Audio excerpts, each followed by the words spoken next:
Andũ a bamĩrĩ na arata a Joe Kibe macemanĩtie kanitha-inĩ wa Consolata Shrine gũkũ Nairobi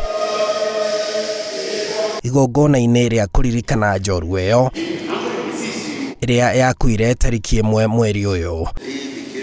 Mũtumia wake akĩmũririkana ta mũndũ ũrehotorete kũnyitithania bamĩrĩ na mũndũ ũratĩĩte atumia mĩaka-inĩ 59 yao kĩhiko-inĩ, ciana ciake nacio ikĩmũririkana kumana na ũrĩa arathũire ũgũta na wendi wake gũtũgĩria mĩtũrĩre ya ona andũ matatuainwo. Joe was a very serious man. He didn't joke around.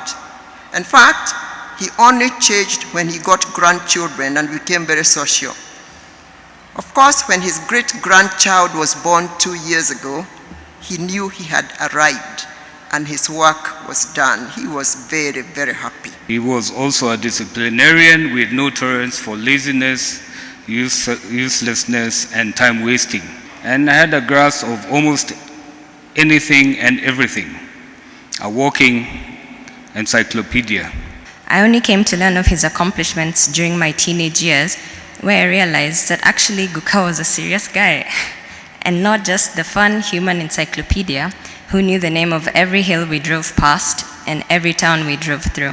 Arata a Kibe hamwe na chairman wa kambuni ya Royal Media Services Dagitari SK Macharia na family yake makĩmũririkana kumana na wĩrutĩri wake wĩra-inĩ kĩũmbe na ona ũtungata wa mũingĩ, ekĩrĩire makĩria kwenda bamĩrĩ yake, kwenda aikari a Murang'a o hamwe na kwenda bũrũri wake.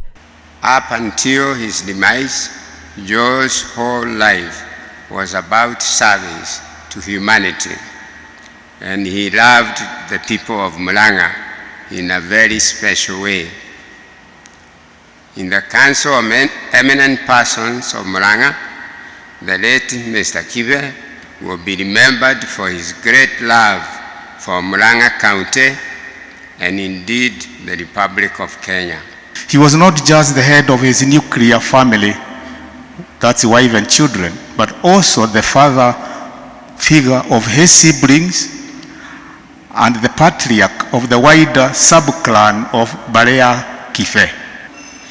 Mr. Kibe was involved in the lives of many, if not all the members by extension of Mrs. Kibe's family. His memory is razor sharp and is clearly a moving encyclopedia of critical information about events that have over time shaped our nation's history. They were able to mobilize funds from international partners, especially from Germany, to construct the first ever pipeline project in Kandara constituency. Tens of thousands of homesteads continue to benefit from this effort to date. He was also a generous man, always to bring tea from the factory. So international board, we always go carrying a lot of tea. In civil service, Joe Kibe rose from a lowly position of district officer to a permanent secretary. Joe, being the astute businessman that he was, he guided us very well in these ventures. But one thing which was so unique about Joe is the way he was always immaculately dressed, in a tie, in a suit. Mom, you have been a good mother. You have been a good wife to Mr. Kibe. So thank you so much. And you are the one who brought us up.